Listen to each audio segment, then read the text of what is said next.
quick thought on Adam Lowry and the captaincy, as well as, the very difficult decision between two very, very capable candidates in Josh Morrissey and Adam. Yeah, you bet, Huss. Obviously, it's a great moment for the Lowry family and for the Jets organization as a whole. Like you said, there was a tough choice, a two-horse race, if you will. And as we've discussed both on this program and have written at sportsnet.ca previously, there was no wrong choice here, Huss. But I just think ultimately, in terms of the new direction and the new voice, I think Adam is a guy who, kind of said it himself, Huss, and it was not meant to be a self-serving commentary. He's been trained for this moment for a lot of his career, whether that dating back to minor hockey. And I just think that Adam is a guy who is a blue collar guy. And at a time when the organization is getting back to sort of its blue collar roots in a blue collar city, I think having a captain like Adam makes a lot of sense for the organization where they are. Both those players are respected league wide. And I think it's important to remember that Josh is still going to play a very important role here. But I think that, you've discussed it throughout the course of the week with a lot of other people. I just think that this decision and choice, very deserving for Adam, but it's also meant to help Josh and to allow him to focus on continuing his quest to become one of the best, if not the best defenseman in the National Hockey League. He made an enormous stride last year, and a lot of the stuff that you've talked about and I've talked about, we know it became a burden for Blake Wheeler, and rather than risk it becoming a burden for Josh Morrissey, I think they're going to allow him to play a very, very important role as an alternate captain. But this will allow him to focus primarily on being a 25-minute-a-game player on the back end who is a massive and potentially, Huss, the most important driver on the Winnipeg Jets team, outside of Connor Hellebuyck, if you will. But in terms of the skaters, Josh, it's hard to argue someone's going to play a larger role than Josh Morrissey this year when it comes to on the ice. When it comes to off the ice, I think having Adam, and this is not just a figurehead role for Adam Lowry. This is a guy who has earned the mantle. He is a very important leader, has been for a long time. He was a leader when he wasn't wearing a letter, and he will continue to be as he wears the C proudly, as he did at the unveiling. I just think that the timing was right for Adam to have this honor bestowed upon him. And you heard it throughout the course of the week. This isn't about being gracious with the media, Huss, but it's hard to imagine Adam being more gracious with his time throughout the course of this week. And, this is just a guy who is a very genuine person. Josh is very genuine as well. But I just think that the time is right for Adam Lowry to sort of take this next step in his career. And I do think that Josh will handle it very well. I know you've been talking about it with other guys. I was in the scrum with Josh yesterday. Of course, we know he's going to be diplomatic, but there's genuine words in his diplomacy, if you will. This guy is very close friends with Adam Lowry. And here's the thing, Huss. Do you think there's a level of disappointment? Of course there would be. If you are a candidate for the captaincy or a job or anything else and it goes to someone else, of course you're going to be disappointed. I think the problem would be if he wasn't disappointed, because that would mean he didn't care about being captain and being, an important part of the leadership group. Do I think there's any, long-term negative effects? Of course not. Josh is if he had disappointment that he had privately, he's over it. He's ready to focus on the task at hand. He said as much yesterday. And I expect nothing but the best from Josh Morrissey on and off the ice. He's still going to play an important role in terms of speaking regularly, as you mentioned. Lowry and Morrissey spoke the most of any player, and there's a reason for that. These guys are insightful guys. They're guys that speak when it's going well or going poorly, or just sort of middling along. So I don't see any issues there. And like I said, I think you couldn't have gone wrong either way. We would be having many of the same conversations if the roles were reversed. But at the stage where the Jets are right now, I think they made an important move. And I agree with Sean and what he said with you.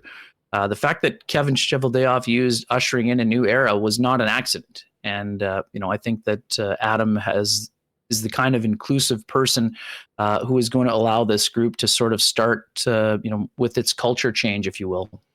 Yeah, and you know what, I'm going to tell you what, I got a lot of confidence that he's the perfect guy to do that. And we've heard from many people inside the organization and the club that he, in a lot of ways, even when things weren't going great, was in a lot of ways the bridge builder, kind of bringing together the connection with some of the more veteran players that had a certain status in the room, as well as the younger players. And I think what the goal is to kind of not have those different levels, bring everybody together. And I certainly think that he's probably the perfect guy to do that.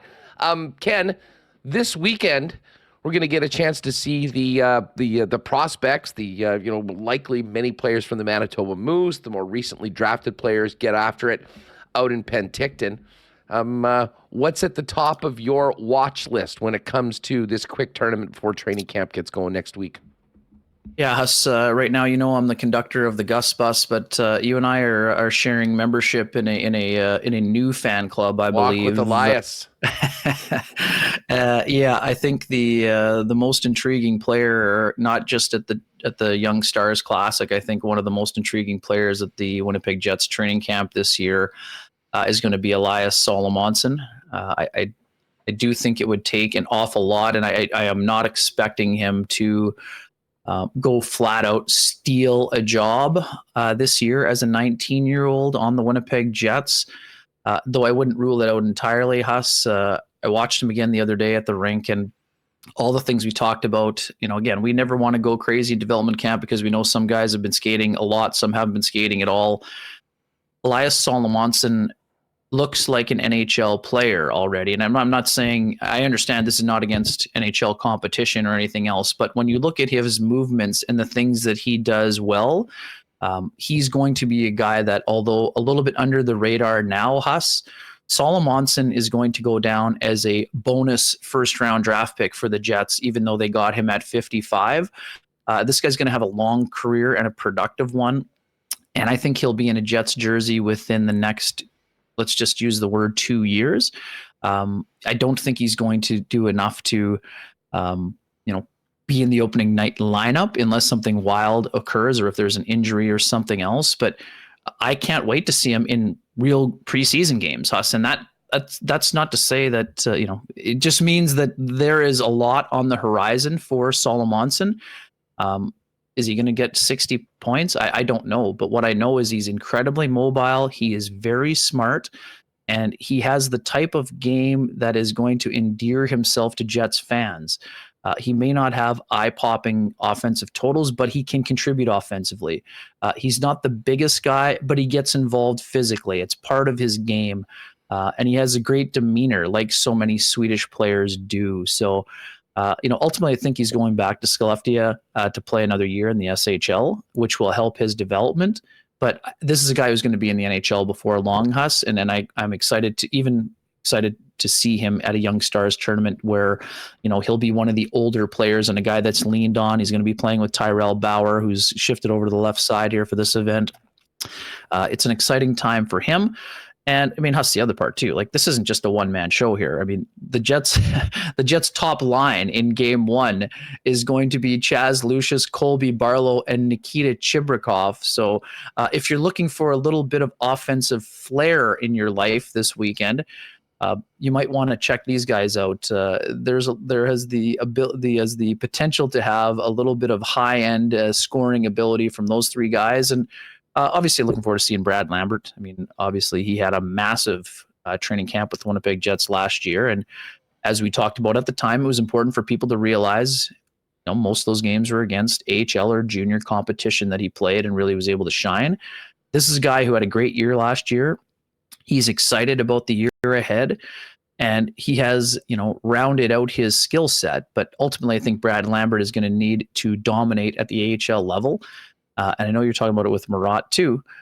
Huss, right now, I think I can envision a scenario where the Jet or the Moose three of the Moose centers are going to be Lucius Lambert and Danny Zhilkin. I mean, another guy who I'm going to be watching closely here at this training camp.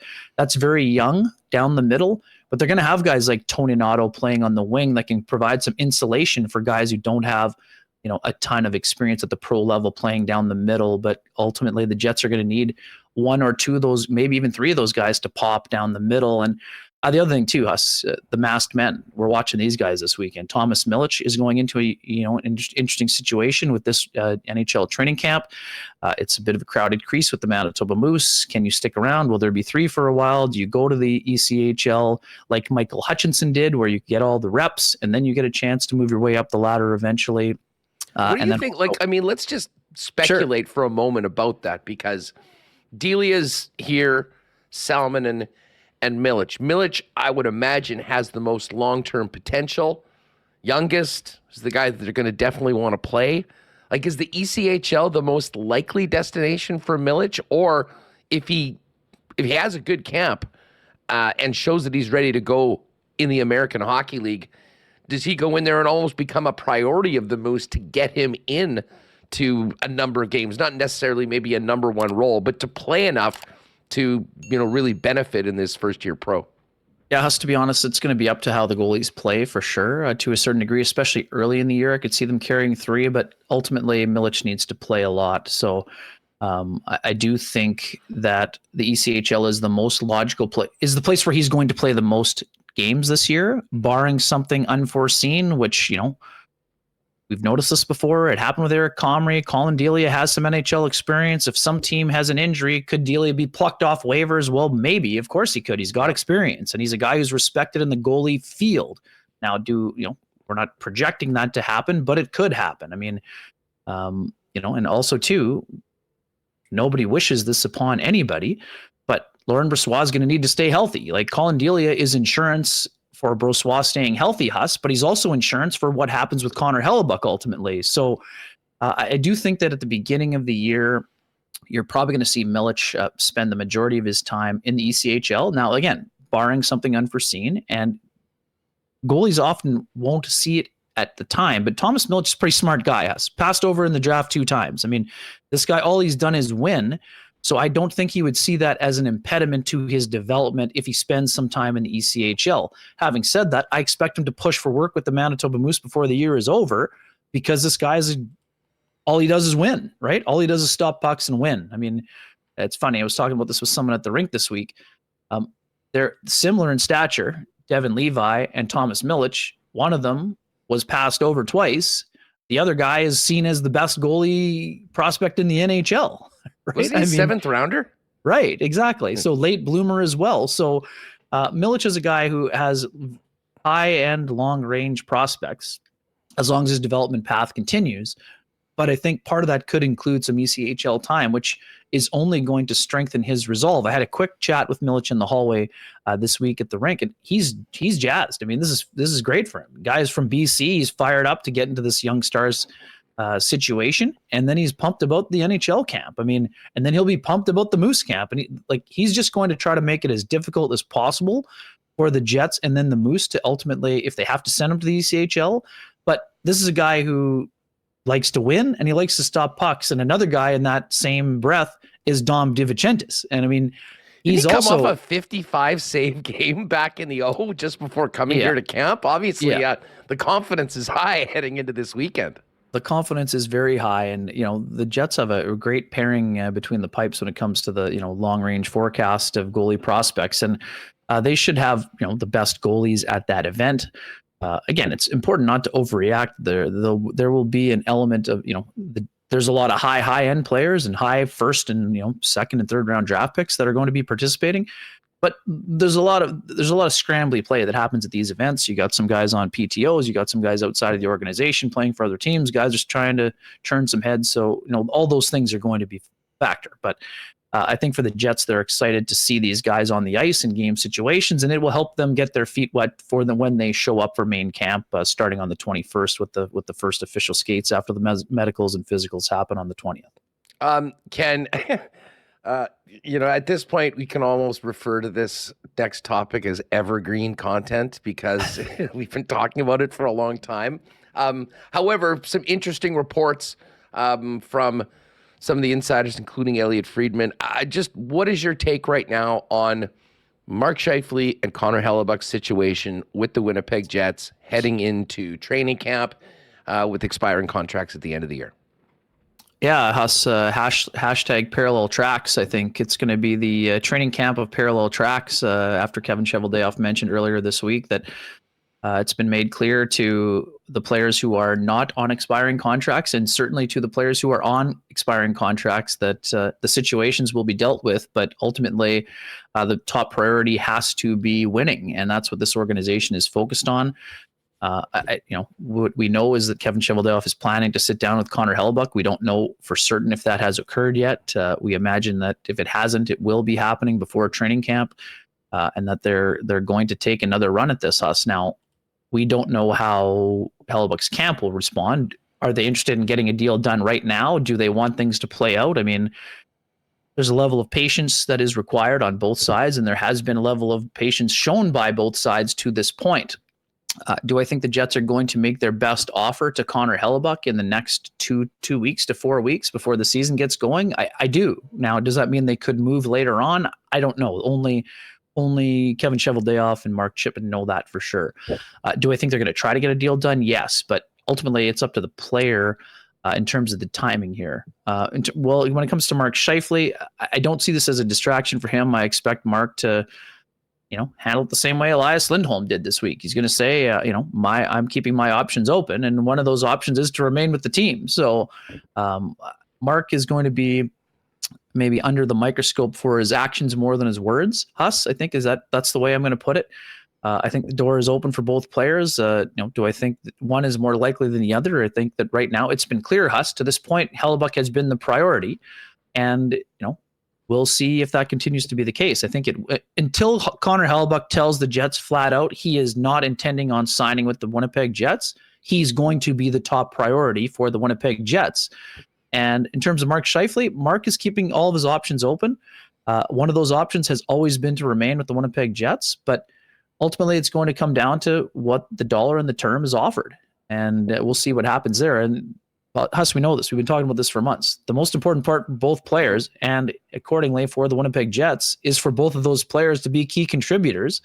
And, the tougher they make the decision on the Jets, that probably means the better situation the Jets are in terms of a standing spot. Now, could that lead to a very tough choice at a very tough time on March 8th or 7th? Of course it could. But ultimately, the Jets are trying to win. We heard from Brendan Dillon. We heard from Josh Morrissey, not interested in a rebuild. So, we know the Jets are trying to go for it. Now, what that means, does that mean they're second or third in the Central, or if they're seventh or eighth in the West? That we don't know. But we know they're trying to be competitive. Kenny Wiebe, now of the Winnipeg Free Press, with us here on Winnipeg Sports Talk.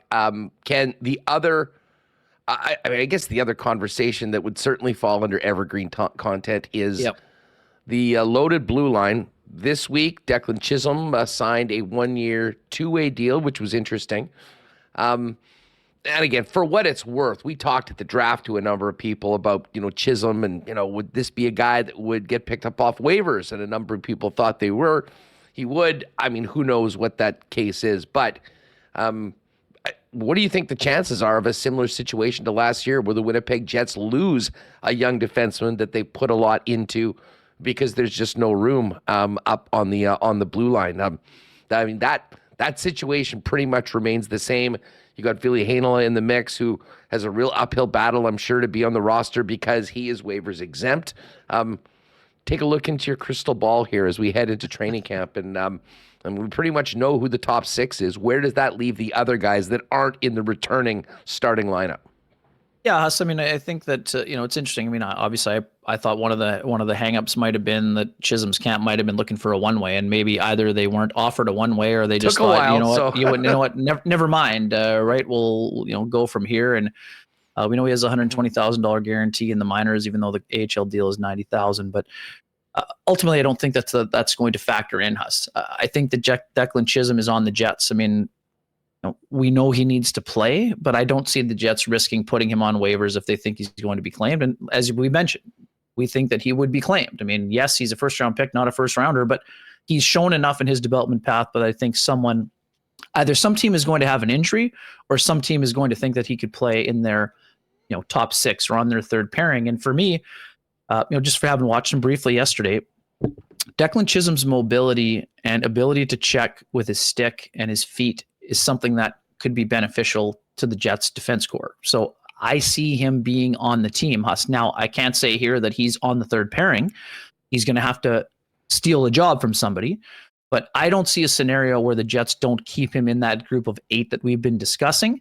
And while we know that Rick Bowness loves Kyle Capobianco, and rightfully so for his ability to jump in after missing out on a month at a time, I think it's much more likely that in a scenario that we're looking at, Capobianco would be the guy exposed to waivers rather than Chisholm like Kovacevic was the year previous.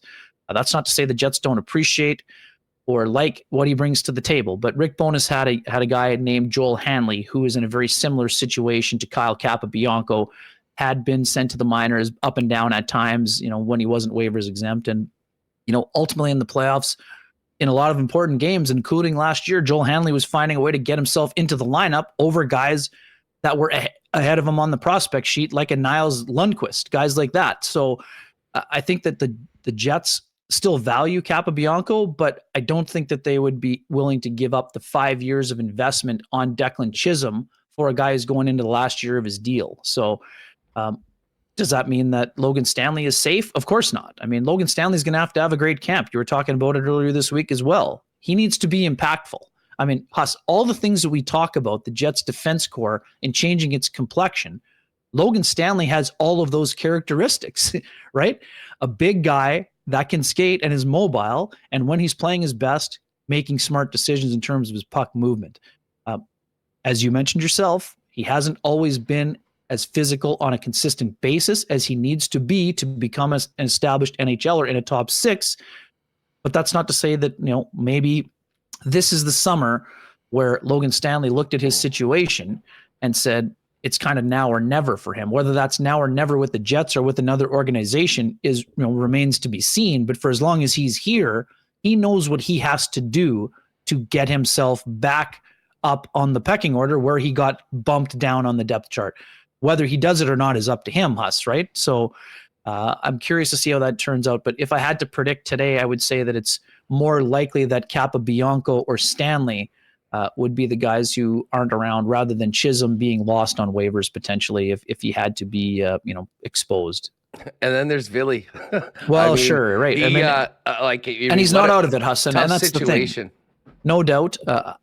As we've mentioned, I don't see an extended period of time in the American League being beneficial for Ville Heinola this year. Although we know it's the path of least resistance due to the CBA, but I don't think that either the player or the organization sees that as the best option for him. Now, having said that, they're going to have to do something about it before that option is not put into place. And I also think too, we've been spending all the time, most of the oxygen's going to Scheifele and Hellebuyck, and rightfully so. But the Jets are going to have to decide during the course of the year if they're extending one of or both of Dylan DeMello and Brendan Dillon. And that is going to be what creates a little bit more clarity when it comes to the back end logjam, because beyond this year, those two guys are gone. And I think, I'd have to double check, but Capobianco is on an expiring deal. I don't know if he'll be an RFA or a UFA at the end of that. I should know that, Huss, but hang on. Let's consult the unofficial notes. He will be an RFA, Capobianco. So it's just the two defensemen that are on expiring contracts this year. Yeah, and I mean, Capobianco, it's a little bit of a different situation because they signed him unrestricted free agent. I mean, he's been a good soldier, has basically come in and done exactly what they asked him to do, be a good teammate, be patient in the press box. When you get called, go out and play your best, and he did that. But, I mean, you can't compare the investment that they put into, Logan Stanley, absolutely, Declan Chisholm, Ville Heinola, to Capobianco. And, for him, he's got the security at least of the NHL salary this year, whether he's here or not. And you would have to think that, there's still always that potential. There's a few deals in training camp, in the exhibition season, as things sort of shake out in and around the National Hockey League. And I would imagine that some of those conversations are happening, although I can't say I'm really expecting anything because, as I say, back to the evergreen content nature of this conversation, we have been talking about this for a while, and here we are just a few days before training camp fits, and it's still a very, very busy and competitive group on that Winnipeg blue line. Yeah, no doubt. My bingo dabber has been out to pound down on trade one defenseman or two for 2 years. So the bingo dabber is running out of ink when it comes to that button being pushed or that piece of the card being dabbed, if you will. But it just we're hitting not the point of no return, Huss, but the day that roster is due on October 9th, something is going to have to have happened, whether it's an injury or a trade or a demotion in the case of Ville Heinola, or a waivers exposition, if you will. All of those things would still be on the table. And as you mentioned, in training camps, players get hurt. Somebody maybe shows up not in shape. All of a sudden, a team needs to fill a spot on defense. The Jets are the team with the surplus. And as we found out 3 seasons ago, Huss, an organization would prefer always to have a surplus than not have enough capable NHL blue liners. Having said all of that, I think that this organization is still going to be looking to probably move at least one of those players to avoid any other type of situation. But at the same time, better to have too many than not enough. But I think that's probably going to be a theory that's tested this year, Huss, if you will, especially by the 7th and 8th defensemen on the depth chart, if you will.